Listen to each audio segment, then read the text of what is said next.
Okay. So now that everyone is here, I'll kickstart the webinar and I hope that this session will be fruitful to everyone. So before that, please allow me to introduce myself. My name is Gaurav Kumar, working as a program manager in Vincular, and I will be serving as your moderator today. The title of the webinar is Awareness on Waste Management Implications and Challenges. And it is being organized by Vincular in association with MATE, the apex body representing India's ICT sector, and supported by Ministry of Electronics and Information Technology. Further, I'll start off with a small introduction about Vincular and then we'll proceed on the brief introduction of our honorable speaker panel today. So, if I have to talk about the profile of the Vincular, Vincular is a product regulatory analyst for the domestic and international market. Our technical and regulatory understanding and the breadth of business experience has helped global and domestic players to explore the opportunities in the Indian market. Vincular is also a registered producer responsibility organization with the Central Pollution Control Board. We are consulting producers of electronic products about e-waste management rules in India and facilitate them for its compliance. Vincular is also a member of various industry associations like MAIT, CMAI, TIMA, CII, etc., and represents the interest of our clients at the IT manufacturers' premium associations. We work closely with the manufacturers, regulatory bodies, and government authorities to mitigate challenges and give direction to the new regulations. In the evolving market, we are helping companies keep pace with the regulatory demands while strengthening the position of their brands and business. So, this is it with our introduction. Once again, I would like to thank MATE and Ministry of Electronics and Information Technology for their extended support. Now, moving to the introduction of our speaker panel. So, today we have 4 speakers in our panel who will be addressing the topics of interest. I would request all speakers to switch on your camera, please. So, first off, we have Mr. Colonel Ali Akhtar Jafri, who is Director General of MAIT. He's a veteran with 24 years of experience in government relations and public policy, presently leading strategic policy discourse around IT manufacturing, standards, compliances, taxations, environment, testing, certification, public procurement, and ease of doing business for members of MATE. In his current capacity, he is working with brands, ODMs, recyclers, PROs, state government, and central government to resolve industry issues. Also, he is responsible for identifying and pursuing policy initiatives and interventions to help the telecom, IT, and recycling industry to grow in India. Thank you, Mr. Jaffrey, for joining this event. With your esteemed presence, we will surely be able to put light upon some significant challenges of the industry. Thank you, Colonel Jaffrey, once again. Next panelist. Thank you, sir. Thank you. It's an honor to be with you. So, next panelist, we have Ms. Sobha Raghavan, Chief Operating Officer at Sahas Zero Waste.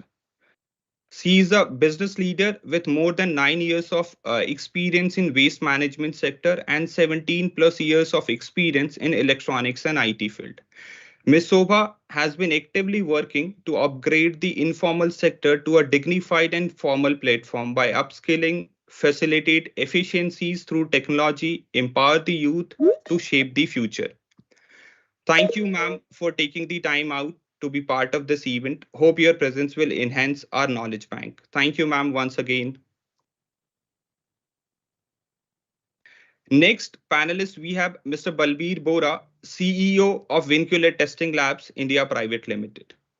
He comes with over 25 years of global exposure working with IT management and product compliance. Of this, he has spent 16 years working in the field of regulatory and product compliance. He has been associated with IT projects in medium to large enterprises that included IT procurement and vendor management. Along with this, He has led and consulted internal technical teams and some of the largest outsourcing customers in India on regulatory compliance, apart from liaising various sections of the Department of Telecom and other government offices for business. Product homologation is another area of expertise in aspects of safety, EMC, energy efficiency, and wireless. Thank you, Mr. Bora, for joining this event. I hope you being veteran of this industry, you would have a lot of insightful to offer to our audience. Thank you once again. Thank you. Moving to the last panelist. So last but not the least, we have Mr. Surendra Gotharwal, a scientist and joint director in Ministry of Electronics and IT, Government of India. He is actively involved in circular economy and sustainable development of the country by providing technological solution, creating awareness, skill development, and formalization of informal sector in e-waste for the last 8 years. Currently, he is not available as engaged in one of the meetings in ministry and will join our speaker panel shortly. So we are being honored to have him with us. So this is all about the introduction. Moving to the first topic or the first speaker. So first speaker, we have Colonel Ali Akhtar Jafri. Now it is time for us to invite the first speaker of this webinar, Colonel Jafri, to address the audience with his topics. So primarily audience, he would be talking on various concerns from industry on waste management. He will also talk on the expectations from the new rules introduced under plastic waste management, battery waste management, and electronic waste management. Also, he will touch upon the circular economy, their benefits and challenges, and the best practices to be followed across the globe pertaining to the waste management field. Over to you, Colonel Jafri, for your comments, please. Thank you, Gaurav, and the Vincular team, Mr. Bora, and all esteemed colleagues who have joined from Vincular. A very warm welcome. Hello to the other industry colleagues from the sphere of from the realm of recyclers, PROs, as well as brands who are there on the call.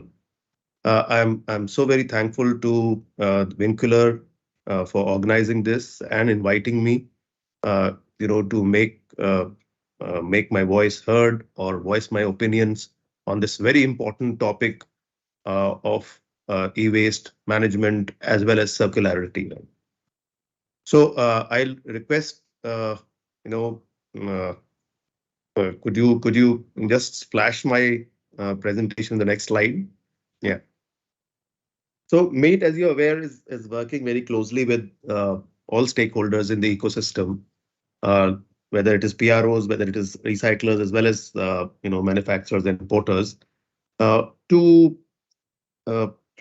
facilitate, to ideate on how best we can comply with government regulations and how best we can make the entire ecosystem more resilient and more circular as we all want it to be.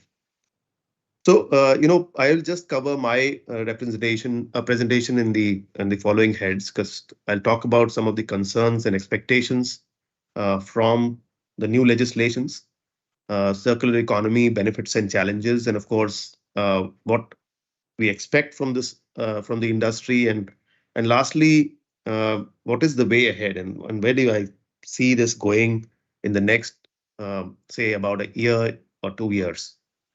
Go next, please. So the entire topic of the new rules divided across plastic waste, e-waste, and battery waste management rules. The last one, of course, is the latest in the list of important legislations that the government has gotten. And I think it's not that it has surprised us. It was coming. It was not prepared for as adequately, in spite of the ecosystem knowing that it's coming. But now, having said that it has come, I think there is a need to recalibrate, readjust, and ensure, as as important stakeholders in the ecosystem, uh, that the needs of the or the aim of this legislation is met, because the intent of the government and indeed our population and our country, our policymakers, is very clear.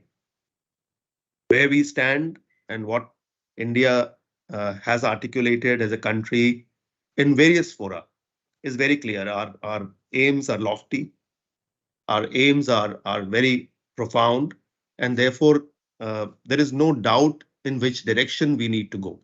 So all that is left is how we can recalibrate and readjust to meet those aspirations.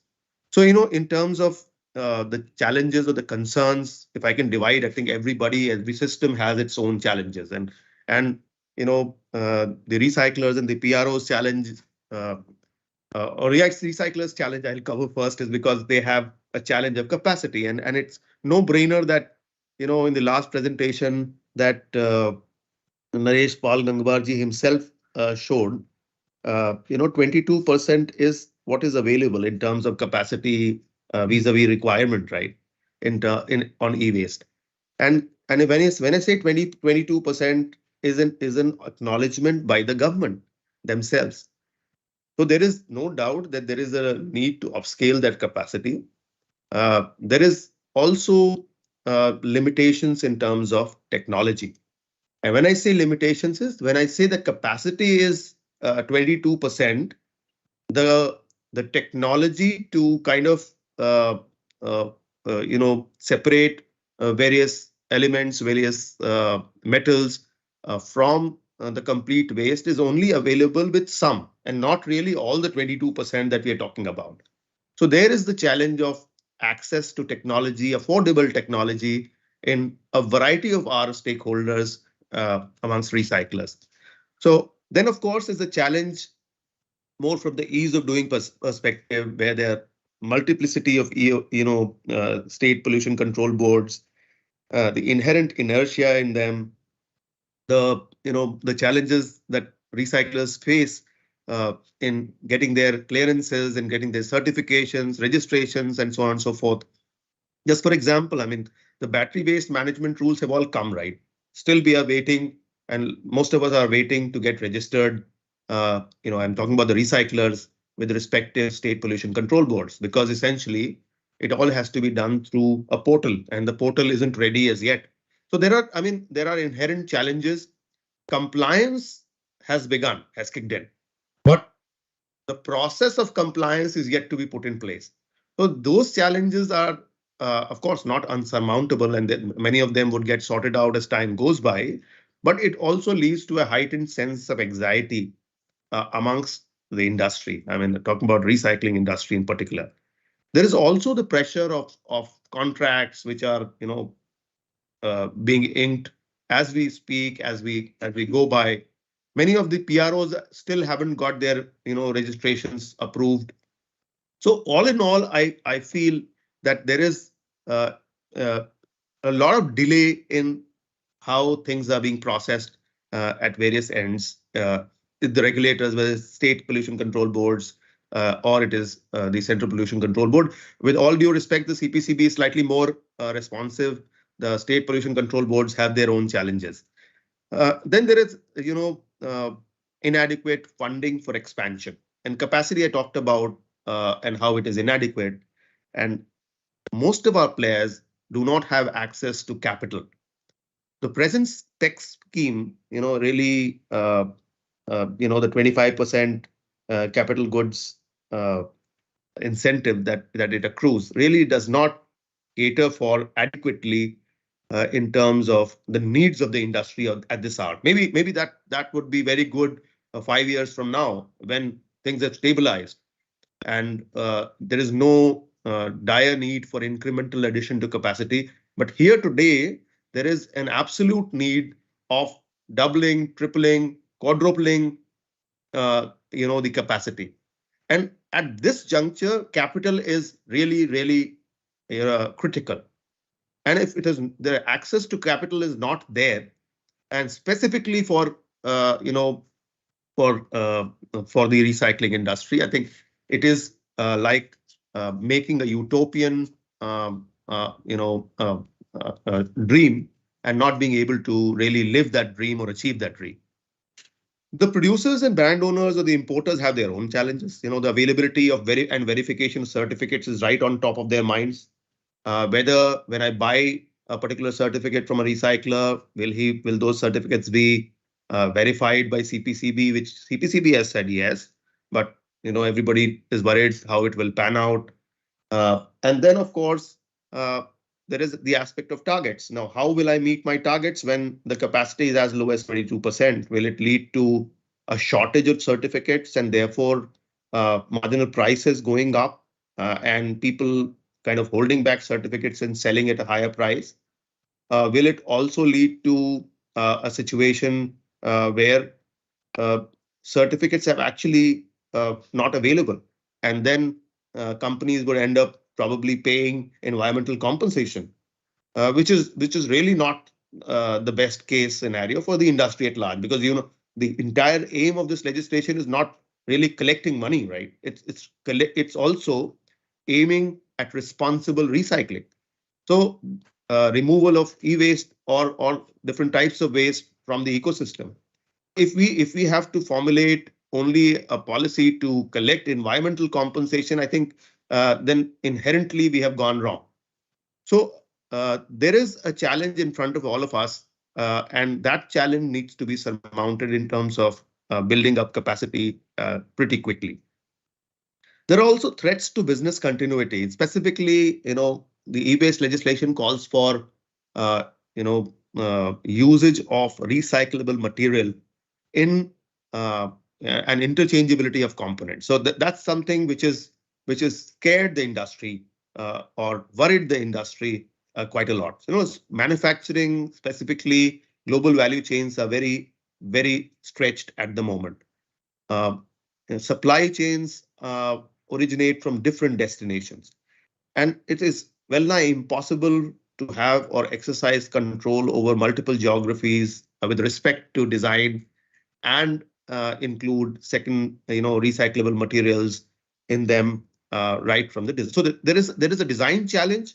If, for example, a product was to be made only in India end to end, and there was a mandate to include it, and the product manufacturer was wanting and willing to include it, he will still have a technical challenge. Now imagine if different parts of that product are originating from different places in the globe, and those parts are being manufactured by multiple people or multiple companies. What lien or what control do importers or brand owners have on that, sitting in India? So that's the other piece of the challenge, and I think we must realistically understand that what we can do now and that we should pend for now, right? We may be able to want that. That's perfectly a nice idea, but I don't think it is the right time for it. And every idea has its time. So I don't think that idea has its time now. It Then, of course, I mean, we could also look at uh, different ways in how we can have consistency in legislation now. At the moment, plastic waste management rules, there is a huge ask and I would say apprehension in the industry about how the carryover clause has not been applied from last year to this year. And I think this is also, uh, something which needs to be. Just can you go back to the previous slide? I just cover the last 2 points from the point of view of the regulator also. So CPCB also faces a particular challenge. The challenges in terms of lack of capacity and lack of agility. Also, there is a regulatory overhang because CPCB is in itself a regulator, right? It's like asking the police to establish, cells which can interact with everybody and kind of project a very customer friendly, face. It's very difficult. The regulator is not designed to do it. He's only supposed to look at it from the point of view of whether you have done something correctly or not, and assess and penalize people who have not, right? So the hand holding and the mindset at the regulator also needs to undergo a change, more so because their realm has only grown, and that growth also comes with a sense of responsibility of extending their hand further uh, to be able to take along the industry and towards compliance. The compliance cannot be only by force. It's also, a lot of people are non-compliant because they're not able to do it, or because of the incapacities that exist in the system, which is not allowing them to do it. We saw what happened in the case of, registrations of plastic waste, under plastic waste management rules, and how challenging it was. Of course, they corrected it, and how beautifully or easily it has been done in the battery waste management rules. They made it so simple that anybody and everybody could register for it. Of course, there are still a long way to go in terms of achieving seamless compliance, but I think we can use and leverage technology, and the regulator is mindful of that. They are trying to make it as seamless as possible, but there is a lot of improvement that can and should take place. It's an ongoing process. I think this should be reviewed periodically so that it becomes as seamless as possible. Please go next. Yeah. In terms of expectations, I think uh, from the new rules, there are only three expectations, if I can put. Simple, don't make it complex, keep it as simple as possible. And when I'm talking about, because the rules have already come, so there is no, going back on what the rules should be. I'm talking about implementation. So implementation should be as simple as possible. Keep everything as seamless, as much online as possible. Keep it easy for the PROs to upload, data, upload information. Keep verification as largely as possible. Not dependent on individuals, rather dependent on technology. There is a case of risk management systems which exists in case of IceGate, in case of the customs portals, etc. You could take a cue from that. There is a whole lot of technology already available in face recognition and so on and so forth. Companies are using it, the government is using it. You could use a lot of technology to verify data and keep the individual opinions and arbitrary dealings aside. We have seen how it negatively affects, in spite of all the checks and balances in the customs system. We have seen how individual interpretations affect business at large. We have seen business suffering, and we are still struggling as an industry association, trying to reach out to the government to find a cure to the entire system. The government went ahead and introduced something called faceless assessment, but the faceless assessment has only added more problems to the system rather than solutions, right? So I mean, what we are saying is that use technology, use it intelligently. Don't overload people with work, and because people are objective, they will have opinions, they will have their own interpretations. We want you to be consistent now. There have been n number of legislations. Please be consistent. Don't bring in anything new now. Let this stabilize. So that's the expectation on this from the government. And of course, we want it to be reliable and practical. When I say reliable, is that whatever you verify and give in terms of, say, a certificate for e-waste or plastic waste, those certificates should be really reliable. I mean, there's no scope for those certificates at any stage in the system being unacceptable or turning out to be false. So if that happens, really the system collapses. So those verifications, that exercise of verification really needs to be foolproof.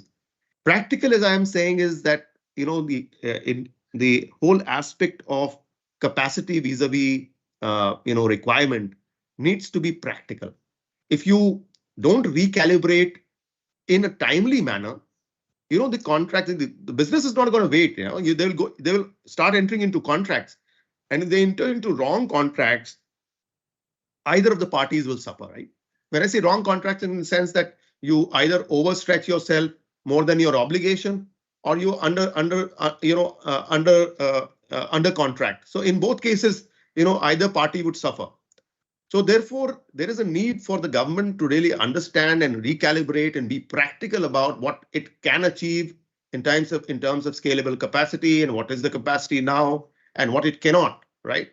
And then formulate these targets and go ahead with it. The industry and everybody is fully supportive of the idea of circular economy and safeguarding the environment. Please go next. Yeah, so I just finished by covering, some of the things that came to my mind, right? We also need to understand that in times to come, the trajectory that technology is taking is really difficult to predict. So whether we will be able to bundle more cells or more transistors into 1 nanometer or 2 nanometers, only time will tell how efficient and how power energy efficient our devices will get. Only time will tell. There is a whole realm of quantum computing which is round the corner. And if it and when it comes really, whether we'll be looking at e-waste or plastic waste or any other waste is anybody's guess, right? We don't know. It's really difficult to predict. So technology, the trajectory that it takes is difficult, and therefore we must plan for what is now, right? And when I say now is 5 or 10 years hence, not really very, very long term, because we don't know what technology. I mean, go back to say 70s, and if anybody would have talked about tons and tons of e-waste, he would have really cut a sorry figure in front of an audience. But today it's a reality because technology has really grown in a direction which is not really thought of at that time. Then we talk about India. India is novel, so we should always follow a take some, make some approach. Right? Why I'm saying that in terms of take some is take some ideas which are good, but really make those ideas suitable for or implement them if they are suitable for what is existing in the Indian landscape, and also modify them or generate ideas which are or solutions which are endemic to India and not really copy paste of what exists outside. Something we've seen what's happening on the EV space in Europe, right? Today there is an energy crisis in Europe, and countries have given directions to their population not to use electrical vehicles, right? So let's be pragmatic of what's possible as in a country like ours, and take decisions which are suitable for our country. People are going gung ho about EV and that affects recycling at large. Uh, India is also parallelly progressing hydrogen technology, and Reliance, as we know, has invested heavily into it. If hydrogen comes, the entire landscape of EV may really change because EV has a very tenuous supply chain, right? We know how difficult lithium is to get and how difficult it is to recycle, and how costly it is. There is only that much lithium in the world. So as I said, I think first and second point are quite connected. Then of course, when we see, and I go back to the first point of mine, not in this slide, but the earlier one, where I'd said that we need to scale up capacity. We also need to seek incentivization from the government for use of recycled materials across sectors, because it's important that, and it helps all the stakeholders. Let me tell you, I have had sessions with everybody individually, and all of them are positive, net positive. I think this is the need of the hour. We should not look at how much recycled material usage mandate should be there. No. We're not saying that. You look at incentivization. If you use it, you will get this. And look at incentivization as across various things. You look at market access, you look at incentivization across in monetary terms. You may look at incentivization, in terms of tax breaks. You may look at, incentivization in a variety of ways. I mean, I could recount a number of ways, but essentially incentivization at large, so that materials start being used not only in the primary sector from where they are coming, but also in secondary sectors where they could be possibly used. Then, of course, we should target state governments also. And there is a need to do that because a lot of states specifically, I'm talking about consumer states, are like the likes of Uttar Pradesh are effectively producing a lot of waste, and therefore are worried about their disposal, and therefore are planning to have green funds and invest on them. So therefore, there is a need for us to target them for capacity building for the recycling industry at large. We all know that one of the themes for the G20, presidency this year is circular economy, and I think we must leverage that into garnering as much as attention as possible, and of course, also as much funding as possible for this sector. Lastly, of course, we should aim at technology transfer, specifically in the battery-based space, because we've seen that our limitations are there. India is importing some 250,000 metric tons of battery waste every year. I think that norm has been, we have been a net importer over many years. As far as export, it's very limited, and we do export black mass to some of the countries in Asia, but largely it is we are a net importer.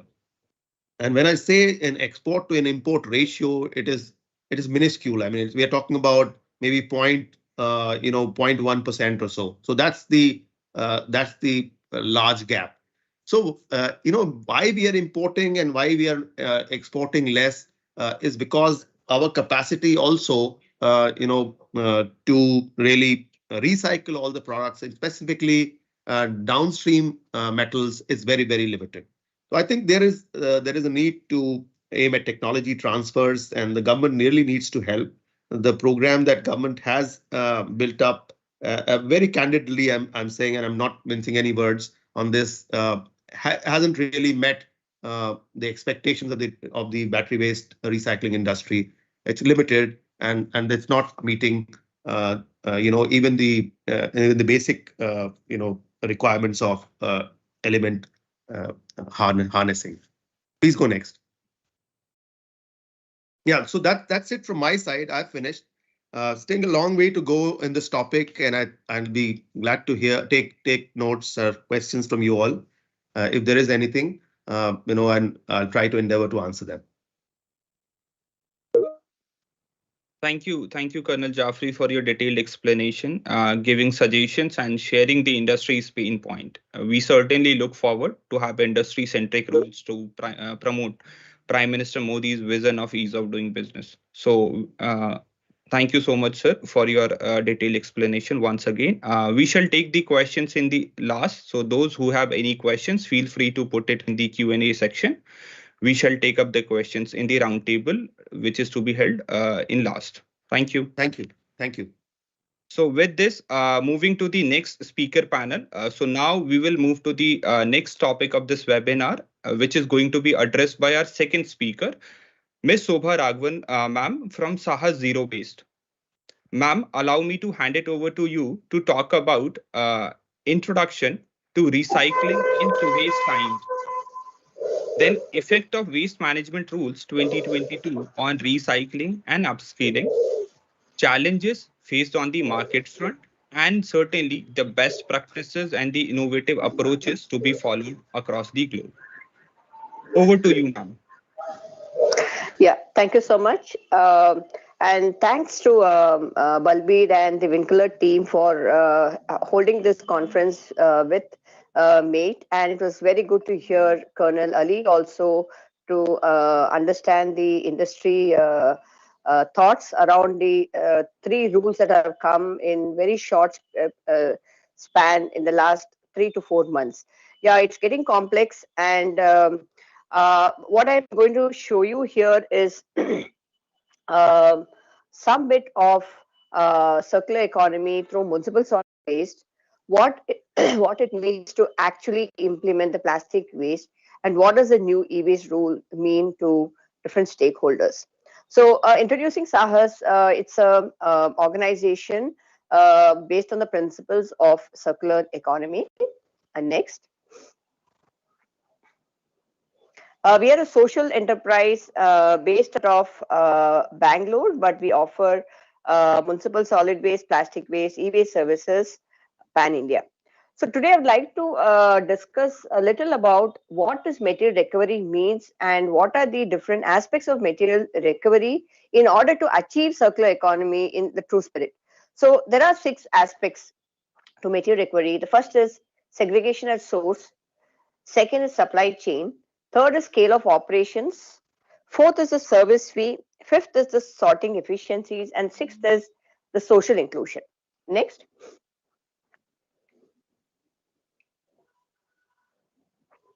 Next, please.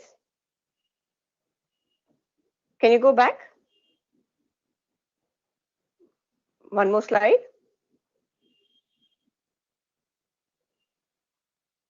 One more slide back, please.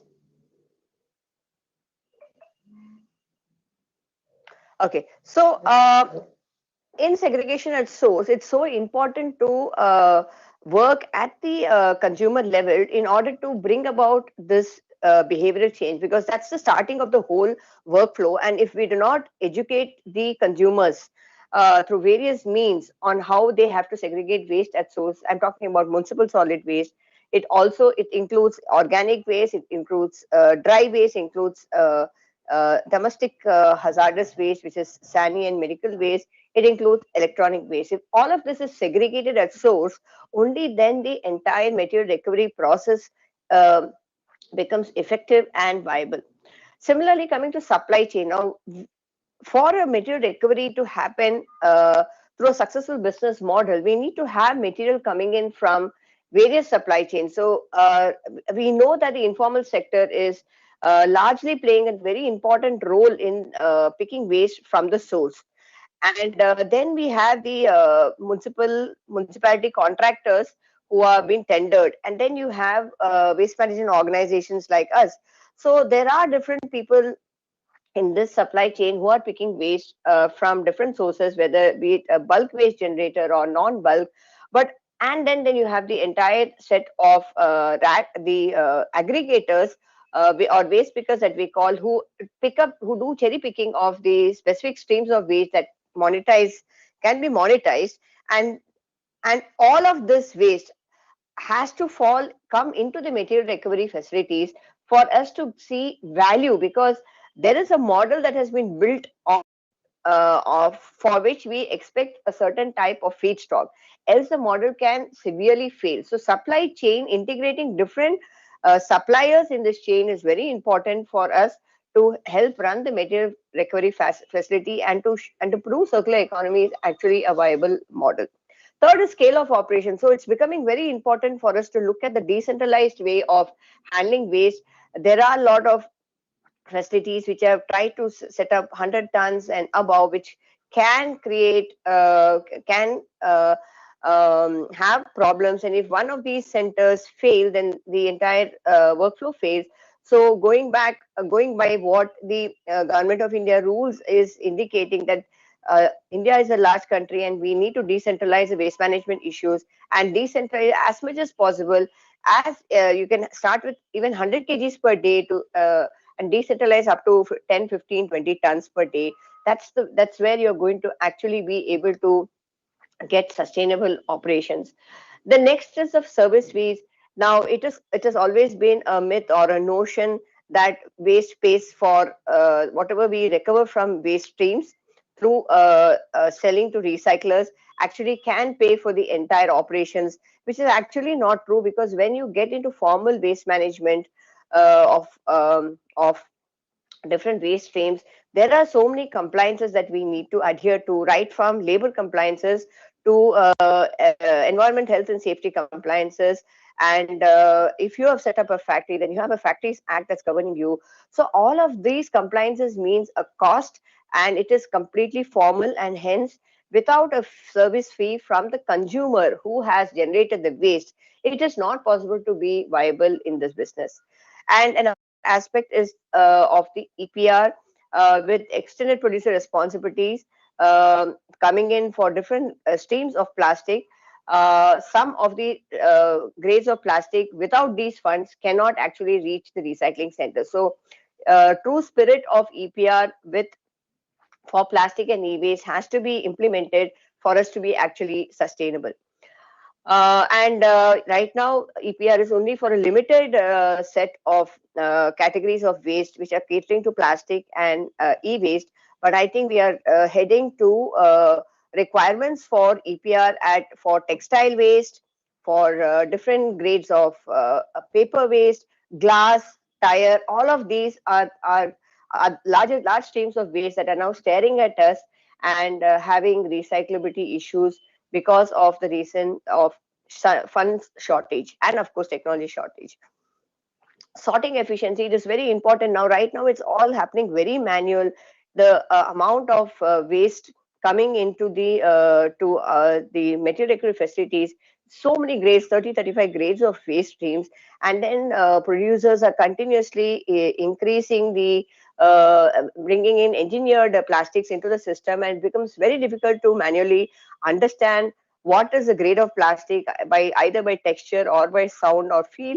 So there's becoming an increasing requirement for bringing in some kind of a technology that can identify these varieties of plastics through AI or any other advanced technologies that will help increase sorting efficiencies and hence optimize cost.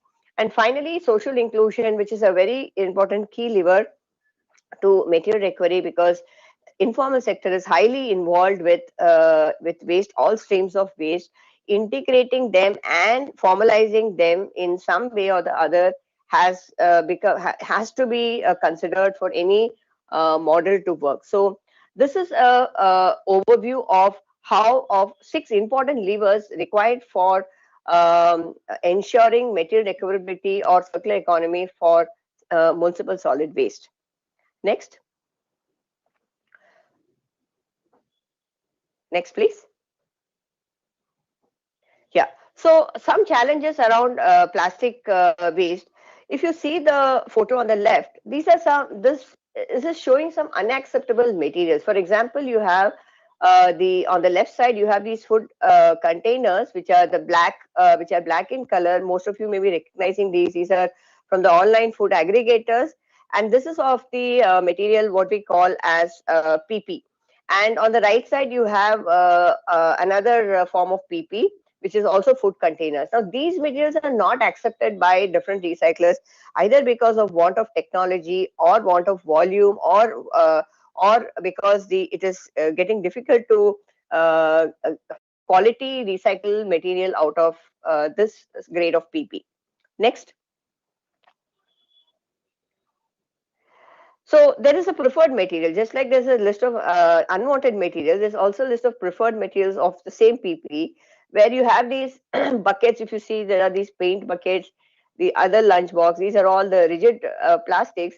And then you have the HDP of all the Harpicks and shampoo bottles which are there in the market. So this is becoming like the preferred material, because maybe because the technology is simpler and the recyclability of these materials is easier. Next. And then you have a hard to recycle set, which is like Flexi P. For example, you're talking about you have your dustbin liners, which are still widely used, which is actually banned, but people are using this. Then you have your plastics coming from e-waste, which are in the grade HIPS and ABS, and and again, sometimes it's very difficult to distinguish between these materials. Then you have another range of plastics which are coming under the grade of LD or LLDP, which are the milk sachets, which are contaminated, which is very natural that it's contaminated, because by the time it goes to a recycler, it would have got maggots, it would have stench, it is difficult to sort, and therefore on the recycling side, you're looking at sophisticated systems to actually wash the milk sachets and then dry it and then pelletize it. So in the space of plastic waste management, while we have advanced on the rules, but on the ground as a implementer, we are seeing all these problems of plastic waste management, which is actually the reality. And this is the kind of material we are having. These are the problems faced by the recycler. Again, this is going back. Circular economy points to how producers can ensure that the material they use is easily recyclable and is also and they also need to get involved with the industry to see how their materials can actually be recycled safely, because next we are talking, plastic waste rules are talking about integrating recycled material back into their production supply chain. So these are some of the challenges of the plastic waste management. Next, please. A simple case study on glass for resource recovery. Next. So we've talked about municipal waste, plastic waste. This is also a big waste stream that we are having. So if you see this, this is some glass coming from construction, automobile, FMC. So much of development and innovation is happening. So much of consumption, so much of lifestyle changes with different kinds of automobiles that people are using and discarding after 7 to 8 years. And glass is the most fragile of all of that. So you can see the different grades of glass coming from the different industries. Next. So this is actually a true picture from the ground, where this is how glass is handled. And if you notice, it's 100% informal and 100% unsafe. They don't wear protective gear. They don't wear gloves. They don't wear a mask. They are not even wearing proper shoes, and they are handling glass. Can you just imagine what misery this is? And these are glasses coming from the biggest of global brands and being used in all our luxury lifestyle systems. Next.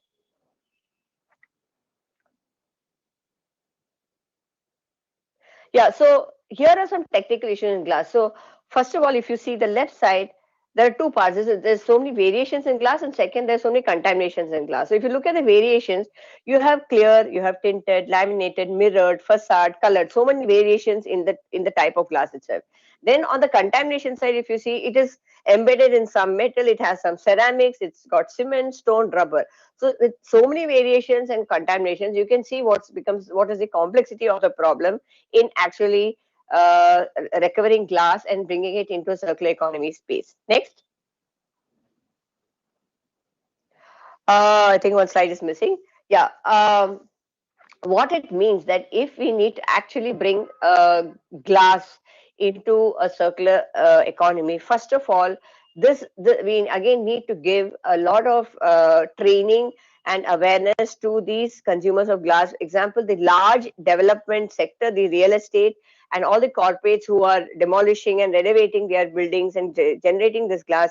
We need to give them the awareness that if glass has to be recycled, because glass is 100% recyclable in terms of its material, but if it has to be recyclable, then this is the way you need to segregate and sort it and keep it when you are breaking down the building itself. That's number one.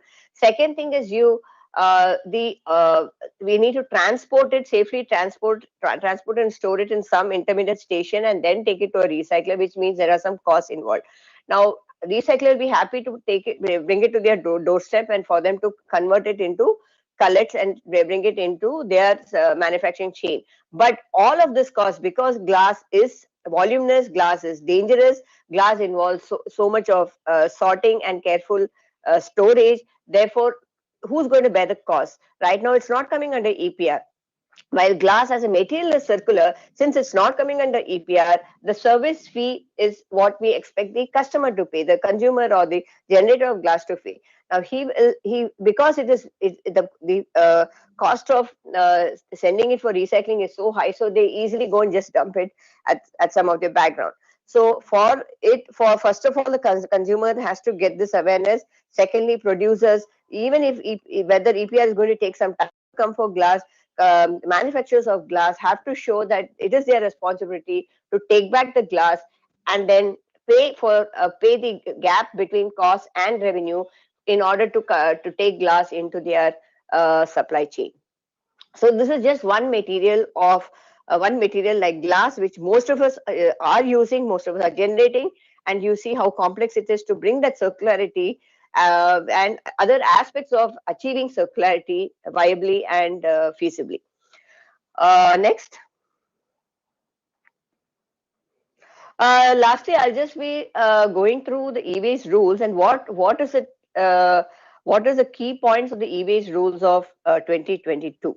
So this was published by the MOEFCC in November, and it's going to be effective from April 1st, 2023. And it will be applicable to all business and individuals involved in manufacturing, sales, transfer, purchase, refurbishing, dismantling, recycling, and processing of e-waste. It is e-waste is either electrical or electronic waste.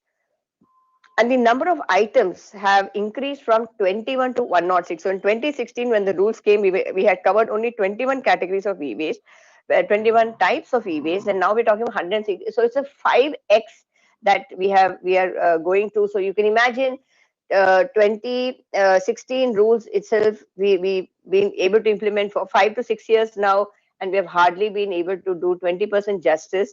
So imagine 5x increasing the number of items that are coming into the rules, which means that much more efforts required by the different stakeholders, whether it is Pollution Control Board, or it is whether it's central or state, or it's producers, recyclers, PROs, consumers, bulk consumers. Everyone has got a very important role to help us implement this, apart from the fact that of course the rules are quite challenging, and because there are as Colonel Ali also mentioned, that there are still gaps in the way the rules, the new rules have come.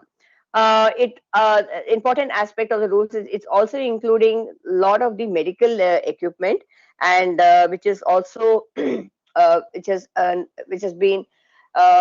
always been under the scanner, and now it is very important that these medical equipment are also going into recycling. But whether do we have recyclers who can who understand the medical equipment and have the right machinery to recycle is the next question.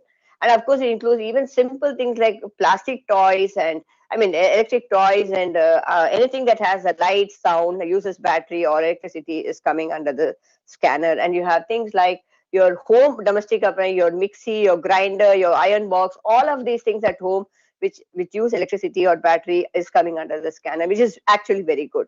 And it includes all aspects, all parts of electronics, components, consumables, accessories. Everything is coming under the rules. Next, please.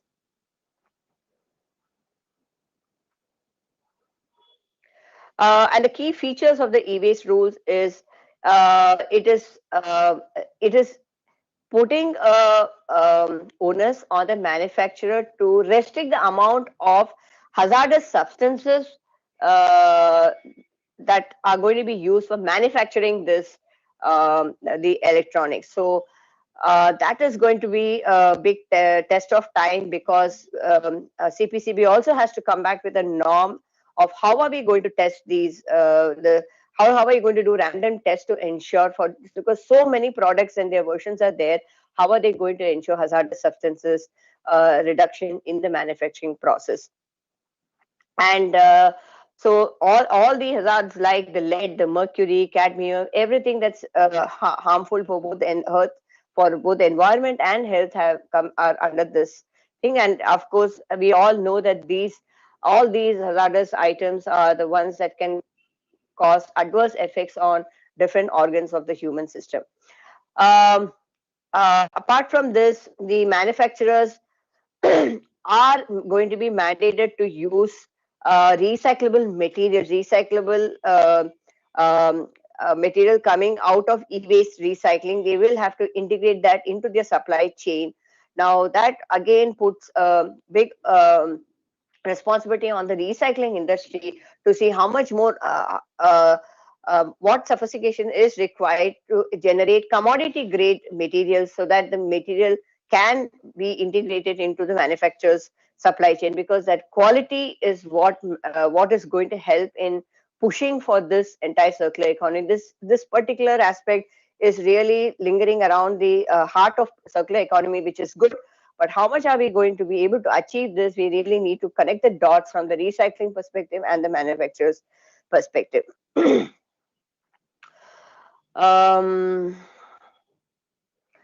you please move on to the next slide? You can skip this, please. Yeah, so I have some concluding remarks. Now, we are, as per the study conducted by the IPCC assessment, which was report 6 of last year, they have indicated extreme heat waves, droughts, flooding, and that a key temperature limit has been broken in just over a decade. The report is a code red for humanity, but scientists say that a big catastrophe can be avoided if the world acts fast. So all of the G20 seminars that are going on, all the commitments given by the different countries are very important. With EV, solar, and all again coming into the system, it's all the more necessary now for us to understand how to address this problem of climate change that is happening due to waste. And each one of us, in our own capacities as different entities and identities, have to ensure that we ask the right questions. And whether we are in an organization or we're working with the government or the municipality, we ask the right questions and do our bit to ensure that waste, all streams of waste, whatever be it, is handled responsibly and scientifically. That's it from my side. Thank you, Gaurav. I hand over to you. Thank you, ma'am. Thank you once again for your views on the said topics. We hope our audience has benefited from your valuable points. Thank you, ma'am, for your valuable points. Moving to the next speaker, we have Mr. Balbir Bura, CEO of Vincular, who will talk on the role of PRO, Producer Responsibility Organization, challenges and suggestions in waste management field, and best practices to be followed across the globe. Over to you, Mr. Bora. You're on mute. Thank you, Gaurav. I would like to start with thanking Colonel Jaffrey, talking about the challenges, the policies, issues, and MATE as a reputed organization representing the IT industry, working closely with Ministry of Electronics, IT, and other government departments, certainly doing a great job and advising and in the policy making. So there were certain very important topics touched upon by Colonel Jaffrey with respect to the policies and the challenges that we have on ground with the industry. Then after Colonel Jaffrey, Ms. Sobna Raghavan, who's been part of the SAHAS, which is one of the organizations I'm aware since early 2000, working in waste management, not only the municipal solid waste management, but also e-waste, plastic waste. And SAHAS as an organization has been working on ground for more than 2 decades now. And they have a first-hand experience of how to deal with the waste in a responsible way, and how to also engage the society and the producer and make everybody responsible, in the entire process. So Vincular got this opportunity to organize this webinar for the entire industry and a lot of stakeholders, who've been either as a producer, as a recycler, or has been part of the entire ecosystem, where I would personally feel that we all are responsible, all have to be responsible.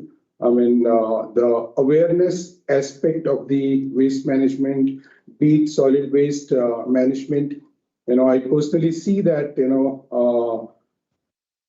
except for Bangalore, what I've experienced, all the other metro cities, the kind of solid waste management implementation has not been anywhere close to the the rules and regulations and to the perfection. But certainly with organizations like SAHAS, which has a great contribution in getting it to a level. Bangalore, I see, this is as per my personal experience, I see it's one of the cities doing good in municipal solid waste management. And coming to the e-waste and plastic waste, certainly I see the awareness of the solid waste management is very superficial when it comes to a common van, our government, our Prime Minister talking about, cleanliness, safai, and the use of toilets and everything all over the country, which has been sensitized to a great extent in the entire country. But when it comes to the waste management, be it the solid waste management, e-waste management, that is still not there to the right levels.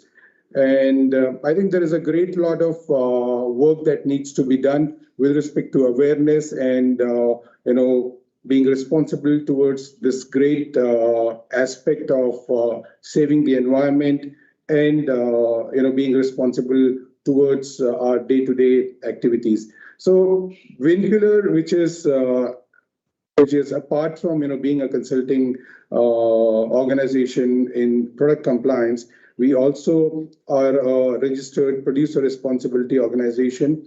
And I personally see PROs have a great role to play in this entire ecosystem of waste management, particularly e-waste management, the battery waste management, where a lot of, because every organization, be it an IT, telecom, automobile, or any other organization, directly, indirectly, are part of this entire ecosystem. And as the data tells us that, most of the, can we go to the next slide? Yeah, so this is about the collection of, e-waste in our country, which as per these are the figures from various industry information, maybe CPCB and others. But what we have seen, as per an assessment, the global per capita production of e-waste as on today is somewhere 7 kgs per capita plus, which definitely, even we are the third biggest e-waste generator today, as per the data available, but the per capita waste generation and the population of our country definitely brings us, at the front. If not today, definitely tomorrow, we will be the front leaders in generating e-waste. But I'm not sure, if we as a country, we as a nation are also leading the practices of taking care of these issues generated by all kinds of waste being generated. And as I was talking about PRO and the responsibilities of PRO, we as a PRO or anybody who is acting as a PRO has a great deal of work to do, which is about creating the awareness, connecting the producers with not only with the recyclers and other organizations, but at the same time making sure that they are aware about the right rules and regulations, and they are doing their EPR responsibilities responsibly, which is about awareness, which is about tying up with various collection centers and the e-waste recyclers. As Colonel Jaffrey mentioned that, based on the available data, the capacity in terms of the waste generated is there is a lot of gap, which needs to be fulfilled, and which also brings organizations like Vincular as a PRO to do a justice in this space and make a right connect between the producer and the recycler. Next slide, please. So plastic waste, which has been touched upon in quite detail by Ms. Sobna from Sahas. I would not take much time on this. And at the same time, I'll invite my colleague to talk about the latest updates. Can you go to the next slide? Hi. Thank you, Mr. Balbir, and a very warm welcome to all the participants, and good afternoon to all of you. So before coming to all the rules and regulation, I would like to touch upon what is EPR. EPR are extended producer responsibility the responsibility of an organization or an entity to get the waste that have generated back and get it recycled in an environmentally safe and sound manner once the product life of this product gets completed.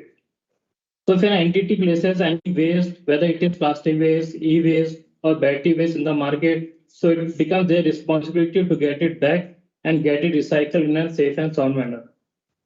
So coming first to the e-waste management rules. So the e-waste management rules were first introduced in the year 2016. So at that time, only 1623 product category were covered in the rules, and the process was completely offline. So with the commencement of new rules, EBase Management Rules 2022, that were notified on 2nd of November 2022, this filing has become completely online, and there has been introduced some more products. So a total of 106 products have been covered in the new e-waste management rules, covering major categories like information technology and telecommunication equipment, consumer electronics, electronics goods like refrigerator, washing machines, large and small electrical equipments like freezer, dryers, washing machine, electric cookers, electrical and electronics tools like drills, saw, sewing machines, toys, medical devices, and also laboratory equipments are covered in this new e-waste management rules. So after the rules have been completely modified and the process has been moved to an online, we can expect that the timeline may also be reduced. Before, when the process was completely offline, it was takes 2 times to get the registration done. But with this online application filing, we can expect to get it done on time, and it will definitely be beneficial for the industry. So the impacted entities are any importer manufacturer who introduce the products in the Indian market. Only the notified electronic and electronics products are covered in the e-waste management rule. So coming to the next plastic waste management rules, it was first introduced in the year 2016. But the EPR guidelines were notified in the 4th Amendment to the e-waste manual 2016 that was notified on 16th of February 2022. So the impacted entities in these rules are PIBOs, that is producer, importer, and brand owners. Also the plastic waste processors. The major categories that are defined in this plastic waste management rules are only the plastic packaging that is used to cover the products. First is rigid plastic packaging, that you must have seen the plastic bottles or oil containers, cosmetic products covering. Second is flexible plastic packaging, that is a single or multi-layer which has only one type of plastics, like shrink wraps, bubble wrapping. Third is category third, multi-layer plastic packaging, that is a single layer of plastic or and the layer other than plastic. Like you must have seen chips packets or tea packet. Fourth is plastic strips of packaging that is made up of compostable plastic that is easily biodegradable in nature. So I will quickly touch upon the challenges faced by the industry. The level of recycling in terms of capacity and the deeper level of recycling, which has already been touched upon by Colonel Jaffrey, which is a challenge, and there is a lot needs to be worked. Collection targets, certainly, these have to be realistic, as we just heard that these numbers have gone from 21 to 26 in terms of categories, 21 to 106. This is a steep increase in the categories, and definitely with the kind of household appliances and all getting added, including some of the medical and other kind of testing equipment, etc., as well getting included into this. This makes it very steep for the industry as well to achieve it and really do a justice towards it. And at the same time, we have seen some of the regulators like Bureau of Energy Efficiency, where they declare certain products as voluntary to be part of the regulation, and they will remain voluntary for a certain amount of time. And by the time industry gets sensitized and aware about these new products are going to be covered, and by the time it gets mandated, the industry is really ready. I think we should take certain approaches of kind where, these lists can be announced, but maybe mandated over a time. As I already mentioned, that a level of awareness is really not good in terms of not only a common man, which should be knowing about it very well. Even the companies, a lot of global companies now not having presence in India, face challenges in customs, when they realize there is a new regulation that has come. And in short time, so many new regulations, so many new products covered are going to impair their business as well. As Colonel Jaffrey also mentioned about motivation for the producers, there have to be certain steps to be taken in terms of carrying forward their targets and other things, which can be, talked about. Or some of the areas, which come as challenges, and we suggest, these things can be done. Next. So with respect to the global, next slide, please.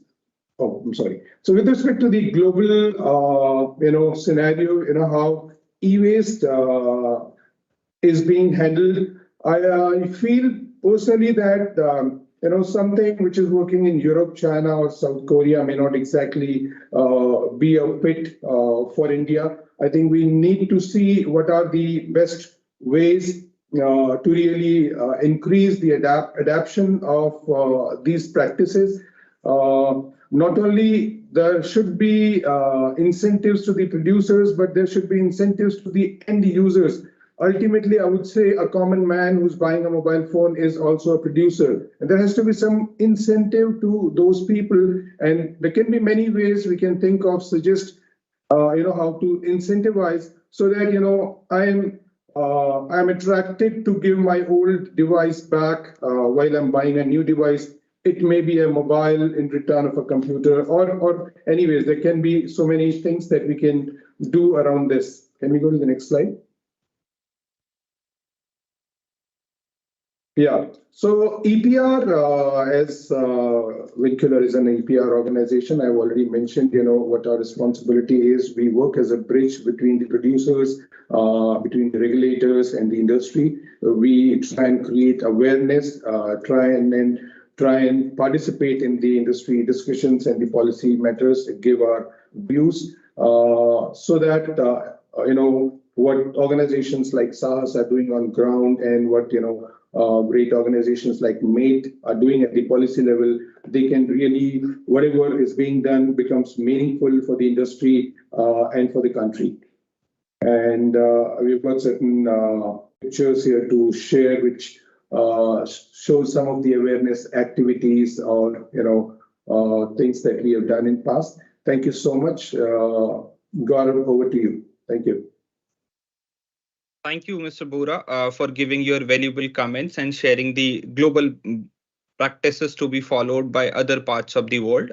We believe that our leadership will surely adopt few of those practices as per our country's requirement. Thank you, Mr. Bora, once again. Now we have our next speaker as Mr. Surendra Gotharwal, sir, scientist and Joint Director, Ministry of Electronics and IT. Thank you, sir, for taking out your valuable time and obliging us with your presence. Please allow me to hand it over to you, sir, to talk on the circular economy in e-waste sector, Government of India's initiatives, and the best practices and innovative approaches for sustainable waste management. Over to you, sir. Thank you. First, good afternoon to all. I'm really sorry I could not attend your inaugural session because I'm coming from a meeting from Ministry of External Affairs. So without wasting time, I'm going to my slides.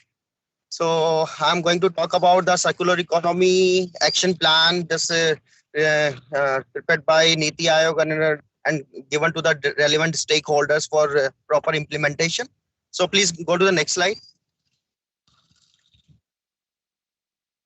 Yeah, as we know, this our e-waste generation, that we are the third largest generator in this globally, and we are around this 3.23 metric ton of e-waste have been generated in 2009 as per SOSM report. In our country, there's nodal ministries as MOEFCPs, MOEFCC, CPCB, and SPCBs and PCs are for as a regulator. And thus, Ministry of Electronics and IT being a nodal ministries engaged in for this e-waste recycling technology and the implementation of the different action plan of circular economy. And this, as we know, this growth rate of this electronic waste. Just, I'll be sitting in the car. Just, I'm sorry. Yeah. So as we know, this our formal recycler around 400 in our country, and this informal operators are around 20 to 30 lakh, and this majority in processing in our country is by informal sector. We can say this 95% e-waste is being recycled, or maybe not. We can say this handled by informal operators, and this we can say there is no end-to-end processing in our country for precious metal recovery. So with this background, please go to the next slide. Yeah, we know this. There are some present challenges that everyone is talking about the end of life of an electronic product. I think we should think, and this is the right time to think about the upstream. Like this, we have to change our product design, and we have to think about the longer life and software updation. Thus, we can there are product can be and for a longer life, and we have to think about the refurbishment and there's a reuse of the our second use items so that we can reduce our e-waste generation, and this capacity, infrastructure, technical capability of our recycler also should be enhanced, and this end processing infrastructure should be created by maybe the support of government of India and by the manufacturer or recyclers in collaborative mode. And this already I mentioned, this affordable technology and infrastructure should be created. Go to the next slide. Yeah, this journey as it started, as you know, this in 2019, one circular, this resource efficient circular economy, the triple sector was, this report was created by Niti Aayog, and this some recommendation was given that we have to do some e-waste inventory. Thus, we have to formalize informal sectors. Thus, what are the gap areas in R&D development we have to take care. After that, one more report was issued, prepared by Niti Aayog in 2009 on this strengthening recycling of e-waste. There was some recommendation of establishment of eco-park in our country. We have ministry mighty tried to set up few eco-parks in our country, but some issues, maybe some budgetary constraint, we could not initiate some eco-parks. Go to the next slide. Yeah, just after those two reports, then 2021, sorry. So there's a Niti, as per direction of PMO, Niti Aayog constituted 11 committees on different circular economy areas, including e-waste. So 11 committees were formed. Out of this committee, one e-waste committee was formulated under chairmanship of Secretary Mighty. And on 5th June 2021, our Honorable Prime Minister also emphasized about the circular economy in e-waste sector. And this one report was prepared by Mighty and with the along with different stakeholders, MOEFCC, and we are also thankful to the mate Colonel Jaffrey for their valuable inputs for preparing this report. And this we have submitted this report to Niti Aayog in last year in December. Then in March, I think 2022, this report was, and one action plans prepared by this Niti Aayog and given to the all relevant ministry, wherein Mighty was nominated as a nodal ministry for implementation of circular economy in e-waste sector in the entire country. So a lot of, please go to the next slide. Yeah, there are some key pillar of this circular economy action plan. Like we have just MOEF was directed to amend some e-waste management rule for proper compliance and to add of new electronic item. So as we know, this new rule has come recently in maybe 2 months back. So there are around 106 items. Earlier, there were only 21 items. So these are outcome of our circular economy action plan. Some to create infrastructure in our country, cost-effective recycling technology, skill manpower development, green skill development program, and incentivize manufacturing of recycling, design and SRMs. That we have to incentivize our manufacturer if they are using some SRM or some extracted material or some critical raw material in their manufacturing. There are some recommendation by this action plan. and some green public procurement, and the tracking of secondary raw material, and encourage manufacturing to use them, and adopt international harmonized best practices and some standards for refurbished items, and upgradation of informal sector with better technologies. So these are the some key action plan of this circular economy action plan, and wherein MIT is the nodal ministry and other stakeholders, MOEFCC, MOA. So these are the some action plan pertains to MIT. For example, this awareness activity on RECE, skill development, capacity development, and there's R&D, technology development, best practices, and technology proliferation, setting of recycling cluster, and some policy measure to incentivize our recycling infrastructure, and the capital subsidy we have to provide for creation of infrastructure. Please go to next slide. So as per this action plan, we actually Ministry of Electronics and IT started journey in 2007 when before our rule came, EBase management rule came in 2012-2016. Before that, we have started developing cost-effective technology. So we have developed PCB process recycling technology for physical separation method and hydrometallurgy method in enamel jamshed. We already transferred this technology to the industries, and we have also developed printed circuit board recycling technology at CMET Hyderabad with the collaborative effort of this E-Parisara Private Limited, is a well-known recycler. We have set up 1000 kg PCB recycling plant at Bangalore, and we also set up one pilot plant, some demonstration plant in CMET Hyderabad, that is 100 kg to 300 kg. And then we also developed this WEEE plastic recycling facility in CPET Bhubaneswar. Go to the next slide. So with these technologies, we have this, as per direction of Niti Aayog, we have set up one center of excellence, COE on e-waste management in 2019. This is a collaborative effort of Ministry of Electronics and IT and the government of Telangana and industries. So I'm happy to share here there's one big company, Greenco, has invested more than 7 crore for under this COE, and this IIT Hyderabad is the main academic partner, wherein we have started our first e-waste management course, MTech course. This is the country's first MTech course on e-waste management.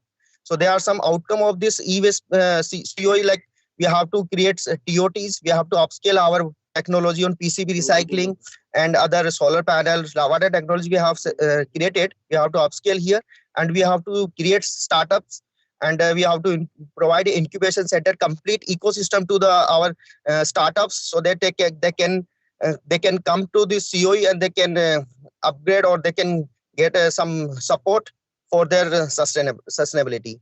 And this dedicated infrastructure, this is now we have 500 kg PCB per day facility in our CMET Hyderabad lab. Go to the next slide. So these are the technology offering we at the COE for this PCB recycling, and this lithium-ion battery, rare earth, this extraction from spent permanent magnet, rare earth extraction from fluorescent lamp, and the recovery of value of material for end-of-life silicon cell. So these are the 5-6 technology we are offering at our COE. So we are now at this platform, I request all recyclers or maybe the manufacturer also to promote these technologies for upscaling, or maybe for setting off a recycling plant in the country. So these technologies are available at our CMET website as well as our MIT website. Please go to the next slide. Yeah, we already transferred these technology to the few recyclers name here. So please go to the next slide. So as we are the nodal ministry for electronics and IT, so we are not in R&D technology development. We are also creating awareness programs for this e-waste circular economy action plan. So we have started our journey in 2015. We have done one pan-India awareness program, wherein we have their participants was around 16 lakh, and we have created green champions. These are the champions, or we can say master trainers. They are providing further trainings in different parts of the country, and we have developed different course material for different stakeholders like bulk consumer, manufacturers, school, college students, and maybe this AICT courses that is available on our Greenie website, www.greenie.gov.in, and it is freely available. Anybody can download it and can use for further awareness activities. So this is for national benefit activity. Please go to the next slide. Yeah, apart from this awareness program, Ministry is also doing entrepreneurship and skill development program in different parts of the country. We have set up one dismantling segregated facility in Punjab University, Chandigarh, one in Nilit Gangtok, one in CMAT Hyderabad. So in Punjab University and Nilit Gangtok, we are covering nearby states like in Chandigarh, we are covering Himachal Pradesh, Haryana, Punjab, and this Northeast, Sikkim in Gangtok Center, we are covering all 7 states of Northeastern region. And CMAT Hyderabad, we are covering all nearby states. So we are developing some, we can say we are developing entrepreneur in e-waste management area. So these are some pictures and some glimpse of our skill development program. Please go to the next slide. Yeah, this is our new initiative. We are going to initiate within next month. So it is the outcome of our circular economy action plan or the direction of from Niti Aayog that we have for upgradation of this informal sector in the informalized sector by providing our indigenous technology, whatever we have developed from 2007. For example, PCB recycling, plastic recycling, this lithium and battery recycling. We have to handhold all these technologies to the informal sector so that they can formalize by here we are providing complete technology handholding, complete skill set and machineries. And some there is one scheme on Ministry of MSME for cluster development. There is MSME cluster development program wherein they are providing 90% of subsidy for setting up a common facility center. So this is linked with this MSME cluster development program. So here everything, this skill set, technology, machineries, and financial this support will be provided by Government of India to the informal sector for their upgradation. So here we are planning to set up 30 cluster in our country. We already received 27 state consent letter for providing the land to the informal sector. And recently in roundtable discussion, maybe Colonel Jaffrey maybe know. So the Rajasthan government and Gujarat government, they already know about this facility and they are ready to provide this land to the informal sector. So I request or I invite all different stakeholders to join this program. Maybe in next month it will be available in our website. Go to the next slide. Yeah, this is one more our major initiative. As per direction of this Niti Aayog, we have initiated one SPAC scheme wherein we are providing 25% subsidy for setting up a recycling infrastructure in our country for extraction of precious metal.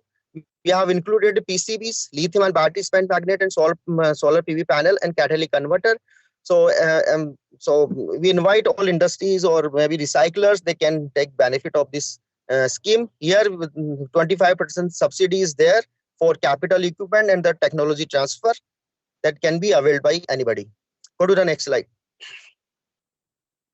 Yeah. This is one more action plan of circular economy. Here we are doing one project with the EU REI for global best practices, because in EU REI there are European countries, they have some global best practices on circular economy. We are new in this area, so that we can complete our complete supply chain of this CRM and SRM and reuse of different precious material in our maybe on the change in our design and this recycling refurbishment. So we have given one project to the EU REI and it is maybe it is already initiated. It will be they will be submitting one report by the I think after March.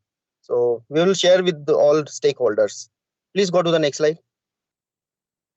Yeah, Pan India awareness. This like our awareness program on e-waste as per direction of this action plan, CE action plan. We are also initiating one Pan India awareness program in collaboration of NEELIT, MRI, and MET. So it will be initiated very soon. Please go to the next slide. Yeah, there are some other action plans MIT is working. So we have already constituted one committee on sustainable product policy and this guideline for product subscription and lease model. And this specs already I mentioned. So this information is available on our MIT website. So anybody can avail this opportunity. Please go to the next slide. Yeah. So this is our one more proposed scheme setting up a micro factories for creation of circular economy in EEE sector. Here we are proposing 300 micro factories around what are the 30 clusters we are planning to set up in informal upgradation of informal sector. Each cluster will be having 10 micro factories. So these 10 micro factories will be this dismantling, segregation, and testing facility. So wherein we are planning to provide 50% of capital subsidy, maximum of 50 lakh to the different dismantling or segregation center. So this will be our main motive, is to formalize informal sector and our material supply chain to the recyclers. Please go to the next slide. So in conclusion, we can say that everyone is talking about this end of life.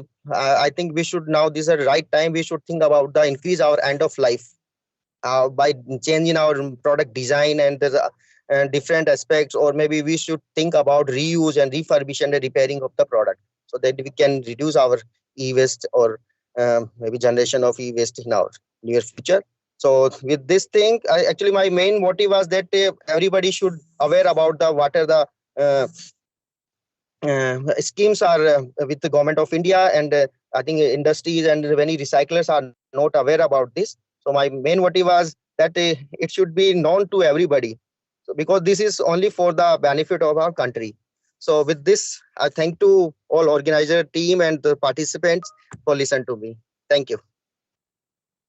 Thank you, sir. Thank you. It was really a wonderful session, sir. Thank you for enlightening us with the Government of India initiatives and vision particular to the e-waste sector. We wish to have more industry-friendly and initiatives and incentive programs for the betterment of our country in near future. Thank you, sir. With this, I would like to thank once again to all our panelists for their wonderful session. Colonel Jafri, Ma'am Sobha, Surendra sir, Mr. Balbir Bora. Unfortunately, time only permits us this much. However, for Q&A session, we can take few questions we have listed here in the PPT, which we received from our audience. Although, if you have any other questions apart from this, then feel free to email us anytime. We will be happy to assist you on that. Can we go to the question answers, please? Next slide. So these are the few questions which we received. Can we come to question number 1? What are the implications of waste management for a foreign manufacturer? So we all know that there are no implications on the foreign manufacturer, although the rules are applicable on the local factories, importer, brand owner, distributors, dealers. So there will be no direct implications on foreign manufacturer, but whosoever is taking their products or utilizing their products or placing those products in Indian market, they will be held responsible for that. So with this, I just wanted to, I think there is a need, Gaurav, to clarify here. Please. So if there is a foreign manufacturer who is putting his product in Indian market and selling it under his own brand name, then obviously the obligation will come to him. He is obligated to ensure that whatever he puts in the Indian market as a producer or as an importer, he could be importing it and then selling it. Then obviously as an OEM, then he has all the obligations in terms of the obligations. In terms of the EPR obligations. Right, Colonel. Thank you. So with this, I have a question to you, Colonel, which one of our audience would like to ask in the chat box. What are the incentivization plans for the recycling sector? How the government and the industry can support for this particular sector? What are the incentive plans which industry is working right now? So can you please give us very quick? So apart from the whatever has been covered by Gotrabalji, and he covers the incentivization of 25% in capital subsidy as part of specs. At the moment, there is not much in the board, but we as an industry are of the opinion that there is a need, and our conversation with stakeholders in METI as well as MOEF, we have recognized that there is certainly a need existing for incentivization of this sector from both angles. I mean, from the angle of allowing more capital subsidy to set up recycling facilities, as also incentivization of products. So that from the point of view of use of recyclable materials, and I say that with some confidence that incentivization is a subject which needs to be tackled with a very broad spectrum and not necessarily only be looked at from the point of view of incentivization in terms of capital. So what we intend to do from MATE is also to aggregate opinion and advocate with the government and various organs of the government to have a more robust team. We have a roundtable today in which e-waste is going to be discussed. And one of the points that we do intend to put forward is to suggest that there is a need for incentivization and a scheme that is very clearly looking at funding the gap that exists in the capacity, needs to be taken up with a lot of urgency. Thank you, Colonel Jaffrey. So I have another questions to Mr. Bora pertaining to the PRO role. So my question to you, Mr. Bora, how we can enhance the role of PRO in this particular waste management sector? How the best use of the PRO can be utilized here? Can you please give us a bit? Yeah, thank you. Thank you, Gaurav. I think there are some echo.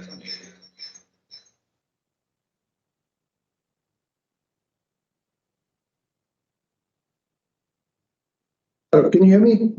Yes, Yeah. please. So I think, PRO as an organization, so can really work as a bridge, as I said in my presentation earlier, can spread this information like, Vincular as a consulting organization, as well as PRO is connected with hundreds of global manufacturers, OEMs, and other suppliers and distributors. So they can really work as a single point organization or a bridge which can not only help them understand the regulations, but get understanding of the right kind of approvals, certifications, and to connect with right government agencies, the recyclers, dismantlers, whether CPCB, SPCB, what is the kind of compliance they need to meet with respect to different kind of waste management, whether it is plastic, battery. So I know, as I mentioned, there is a ministry which is formulating these standards, and there is MATE, like an industry organization, which is really the participant in the policy making. Then organizations like SAHAS, which is working on ground as a recycler, as as also a direct stakeholder in the recycling, and including not only the producers but also the informal sector. So we as a PRO, as a bridge, really works as a connector to all these organizations with the right producers, at the same time the end users. So I think that is all what I have to say about PRO responsibility. Thank you, Mr. Bora. So with this, I'll move to Ma'am Shobha, particular to the recycling aspect. So I would like to understand how the exchange of certificate, particular to the new e-waste management rules or the battery and the plastic waste management rules, it will supposed to support the industry, because in this new regulations there are some flexibilities that people can exchange the certificates, can take over the liabilities. So how we can fulfill those targets allotted by the CPCB? Over to you, ma'am. Yeah, thanks, Gaurav. See, certificate is only the final outcome of the entire recycling process. The entire operations, complex operations around e-waste collection, storage, and sending it to recycling, and all the manifests and documents that pertain to these operations, everything remains the same. Similarly, on the recycler side, they are mandate now that they have to be able to recycle with good qualities, and so that it becomes commodity grade. I think has to start focusing on those aspects. So certificate right now has also been given. Physical certificates have been made available for producers. What is happening is there's a unified portal now organized by CPCB where it's going to be uploaded, but it's going to create confusion, like one of the other speakers had also mentioned. that it's going to create so much of a market flux and uh, um, anomaly that what is the price of this certificate? What if first, it can, just like plastic goes through different seasonal changes in pricing based on the global rates of plastic. Now, this also looks like there can be changes during the first quarter of the year or last quarter of the year, and producers may have to pay more premium for recycling. And right now, we don't even have that many recyclers for the kind of targets that are going to be set for 106 categories of items. So it's a little chaotic. It's very gray right now. We'll have to wait for the implementation guidelines to see if there is more clarity on how this certificate of recycling is actually going to be implemented on the ground. From operations perspective, nothing changes. Everything has to remain the same. We only have to see the mode in which producers engage with CPCB to get this certificate of recycling. Thank you, ma'am. Thank you for your clarification. Now, the last question, I'll reach out to Mr. Surendra, sir. Sir, you have talked about many government's initiatives, and people are definitely interested to know how they can contribute, how they can be part of those initiatives, how they can contribute in some manner. So if you can just give us brief about how people who are interested or the stakeholders from the industry can participate in government's initiatives or such formulations where policy related changes are to be done.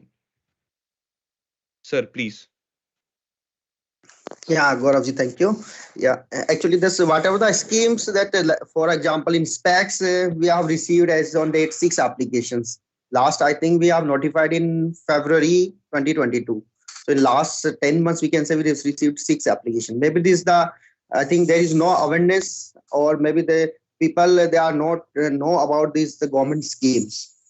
So that's with this platform, I think I can request you and maybe Mate and maybe any other recyclers. I already requested MOEF and SPCBs to put all what are the schemes are available in different ministries on a single portal. So that I think maybe next 1 month, I think they will be putting the specific web link for on MOEF website, on SPCB's website. Other different schemes are available, and some guidelines also will be there. So anybody can go there, and there also they can give their suggestions, and they can avail the different schemes. And this policy related changes, actually, maybe I think they should come through the different associations. And actually, MITI is only in the maybe I can say in the R&D and implementation part. Rules and regulation is taken care by MOEFCC, so they can write to them. Right, sir. Thank you. Thank you for your. Or one more thing. Yeah, one more thing. We are coming up with different new schemes. So definitely, I request all participants to visit our Greeny and mighty.gov.in website. So we will be putting all those schemes, links, and different details so that they can avail and contact to us. Yeah. Thank you. So certainly, unification of all these informations on a single portal will benefit the industry, so that people can go read and avail the certain benefits, whatever suits with their requirements. Thank you, sir. Yeah. Greeny.gov.in is the single website. We are putting all information on a single platform. Sure, sir. Sure. Thank you. So I hope my audience has already taken note of that. Thank you, sir. So now we have come to the end of the session. I would again reiterate, if anybody have any questions please put your questions in the chat box. Our team will try to reach out to you individually with the justified answers particular to your questions. Please put your questions in the chat box. Thank you.